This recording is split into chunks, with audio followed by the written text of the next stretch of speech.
mic. Yeah. All I need is one mic. Yeah. All I need is one mic. Hey everybody, welcome back to One Mic, where I watch shit so you don't have to. And today I'm here to talk about Season 6, Episode 9 of AMC's Better Call Saul, entitled Fun and Games.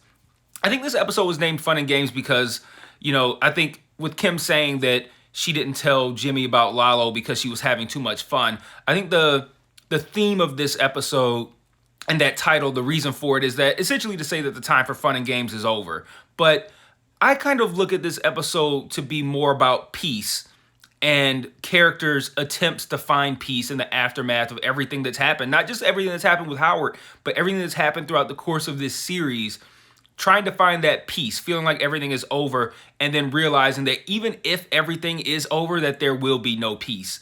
I know they've had this theme of blank and blank going on, but fun and games, I didn't really get that vibe here, even though I understand the reason for the title, but it felt very much about characters attempting to find peace and failing at that. So I'm going to kind of go over a few of the things that happened in this episode, character by character, and talk about just not just what happened, but also why I feel like thematically this revolves around peace and the failed attempt to find it. But just in general, my general thoughts on this episode, I'm kind of torn on how I feel about it, because coming out of the Howard episode, coming out of last week's episode, and coming out of considering the fact that there's only 4 more episodes left, and we still got to cover the Eugene stuff, and I don't know, I felt like these final 5 episodes had a lot to cover in the Eugene time. Not too much here, but maybe a couple of things wrapping up loose ends.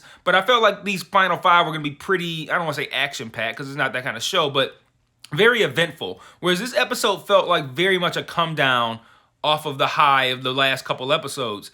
And, that's necessary, and that's fine, and that tells the story of what it's like for these people to have to deal with the consequences of everything that they've done. But I don't know, it just felt like kind of like a down episode. When I say down, I mean like there wasn't really any excitement, anything exhilarating, nothing suspenseful.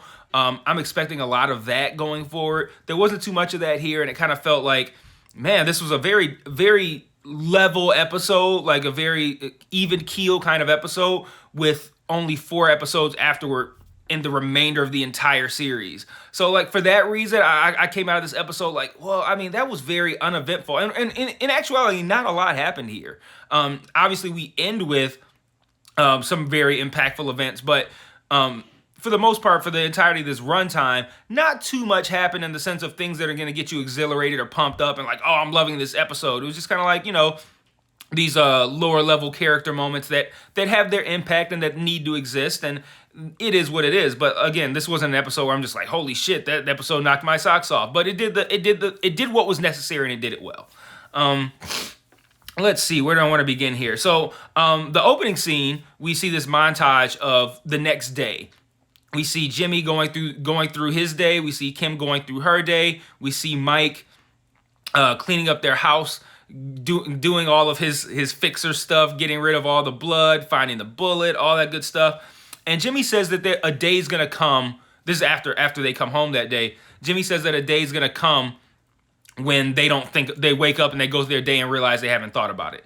And sticking with my personal theme of peace, I think this is Jimmy kind of feeling like he's losing Kim and he's selling her on peace. Like the idea like, hey, I know right now it's shitty, but one day we're going to wake up. And again, that self-actualization of kind of like, hey, one day we're going to wake up, like, just so you know, we ain't breaking up. Like, putting it out there in the universe that we are going to stay together. And one day we're going to wake up and we're going to have that peace. And he's trying to sell her on that. And I think it's because he knows she is dealing with this, with having a lot more trouble dealing with this than he is, and he can maybe see the end in sight. So again, that's kind of a part of the reason why I felt like this episode title or the theme here kind of revolves around peace, because he's trying to sell her on that. And I think it's because he sees the end coming. But interesting scene, Gus goes to meet with everyone. Hector, Eladio, Bosa, the twins. I keep calling them twins. They look the same. I don't know. I think they're just called the brothers, but They look like twins to me. He goes to meet with all of them. And I love this scene because when he pulls up, this is just me being particular. When he pulls up into the parking space, he doesn't straighten his wheels out. And I'm just envisioning Gus's car sitting in that spot with like the wheels like this, like off to the side. But he pulls up and essentially Eladio on Hector's behalf he tells Gus of all the accusations being levied against him by Hector, and it's all true shit. Like, it's everything that actually happened. And Gus is like, I'm not even gonna I love that answer. Like, he's got everything laid out in front of him that he actually did. And he's just like, I'm not even gonna respond to that. Like, it's not worth a response. And then naturally, Eladio just kind of comes to his defense and lays out all the ways in which Hector's story doesn't hold water. They have the receipts from Nacho taking the money. They have Lalo's burned body, or at least the twins say they saw Lalo's burned body. The matching dental records, all of that again, also true. It was all part of Lalo's plan. So, the burned body having the matching dental records was part of Lalo's potential, I guess, fail-safe. But I don't know. Everything that was laid out was true, and I don't know. It's a tough situation for Eladio to be in, but he kind of blows Hector off, and Hector's just dinging away at his bell, and he's like, "Yeah, you can go sleep in my bed, and it'll be comfortable, and all this great stuff." And yeah, I thought I enjoyed that scene because I like when people are arguing and they're all saying true shit, and no one can really prove what actually happened. And that's what that was. There was no way that they could prove that anything that Hector said was true, because everything that Hector said sounded ridiculous, especially when you look at it through the lens of, like, we have matching dental records, burned up body, the evidence that Nacho was working with. I can't remember who Nacho was supposedly working with, but they had all that evidence, and it was all meticulously planned. But Gus leaves from there, and he tells Mike that he wants to resume construction of the lab. And this is when we start to see Gus trying to find peace. You know, Gus goes home. He's opening up all the shutters, letting all the light in, feeling good. He goes downstairs, meets with Mike, and he's ready to get right back to where things need to be. Like, how much longer on the lab? Mike's like, we need to find some more people. We need to find a new engineer. And he's like, get started on that right away. Gus is ready to go right back to business. And what I liked, and I didn't like this at first, but once the episode was over, and I reflected on that scene for a minute before I started recording, I kind of came to a conclusion, especially when I was working this around my peace theme. This scene with Gus and this waiter at this restaurant/bar where they talk about wine, and I'm watching this scene just like I watch every other scene on this show, expecting it to have some sort of meaningful impact. And I'm like, where is this going? What is this wine conversation going to have to do with anything? And the scene ends, and I'm thinking like, okay, this conversation is going to have some sort of importance later. Just like everything on this show, they always do that. You'll be watching it, and you'll be like, where's this going? What purpose does this scene have? And then you find out later. And that's how I felt about this scene with this waiter in this restaurant. And the episode ends and we never come back to it. And I'm like, what was up with that scene with that waiter? And I think, again, this is going into my theme of peace. Gus was there for a hot 5 minutes, right? He has this conversation with this waiter about this wine, and you could tell Gus is fully engaged in this conversation. And it's really just, it's no trickery. It's no Gus has some sort of plan. This is Gus's piece. This is Gus going, I'm assuming Gus loves talking about wine just like I love talking about Gus talking about wine. Like, so this was Gus's 5 minutes of peace. I've had to deal with all of this shit, all the way up to this meeting with the Salamancas and Eladio and Bosa, all this kind of stuff. I had to deal with all this stuff.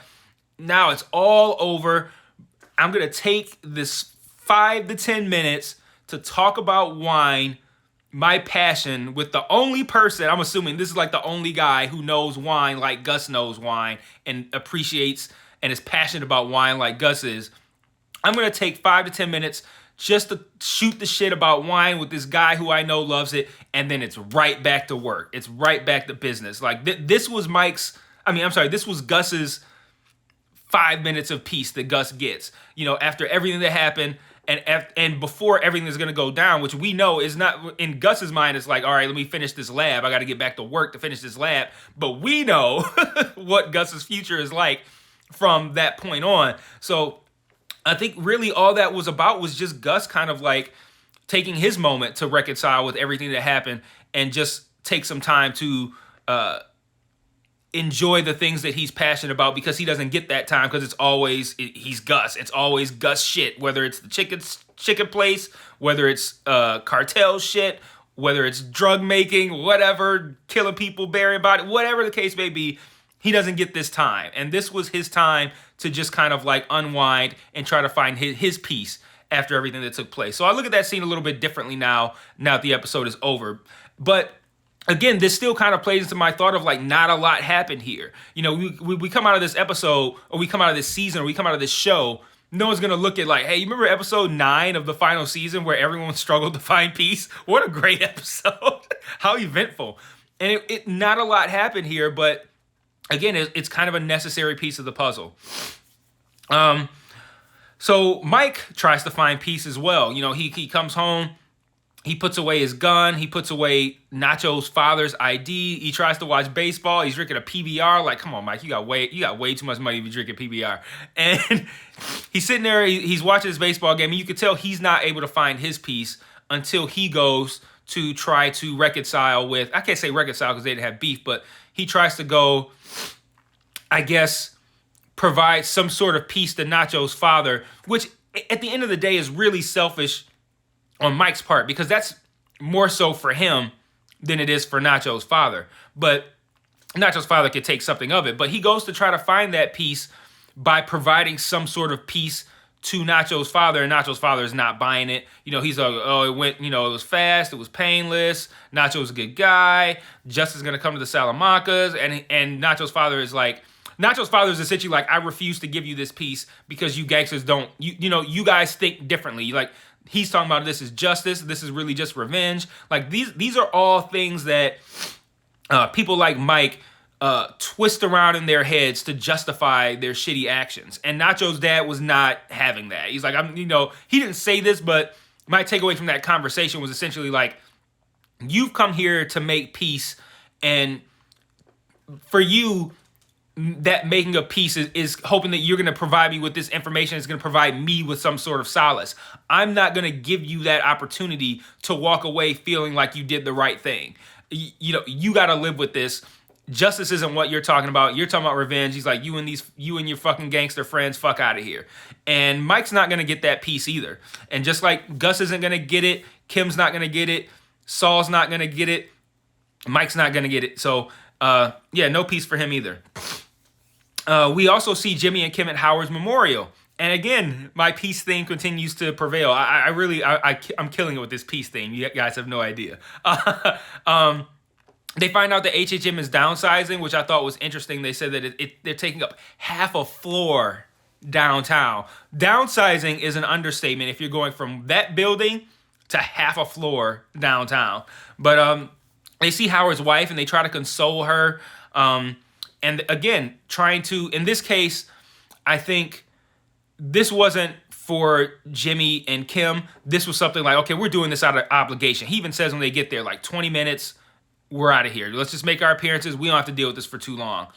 And they go out of obligation, I think, to talk to Howard's wife. And again, no peace there either. They're trying to find, well, they're not trying to find peace, but they're trying to just like get out of this situation. The wife is trying to find peace. She's trying to reconcile with everything that's happened to Howard. And unfortunately, she knows all of the things that Howard has accused Jimmy and Kim of, and she confronts Jimmy very strongly. Like, this isn't a light interrogation here. She comes on pretty strong, and it forces Kim to have to tell this lie about essentially discovering Howard doing cocaine. And I think this is where Kim comes to the realization that she can't have peace as long as she's involved with Jimmy, because she had to come save the day here. You know, he's getting badgered. He wasn't crumbling or anything like that, but she is forced to do something that I think is outside of her true nature. And I think that was the final straw. Like, I have to sit here and lie to this dead guy's grieving wife, and we are responsible for him being dead. Even though Lalo pulled the trigger, we are responsible for him being dead.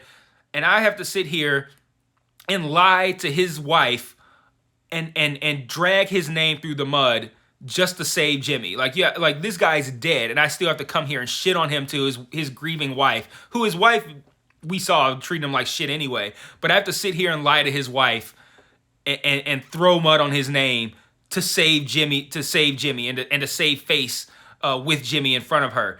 And I think, that was the straw that I think broke the camel's back. And then sure enough, Jimmy's, they're in the parking structure afterwards, and he's like, let the healing begin. And she gives this kiss, and the kiss was very much a Michael Corleone kissing Fredo kind of kiss. Like that was a kiss where it was like, that felt like a breakup kiss.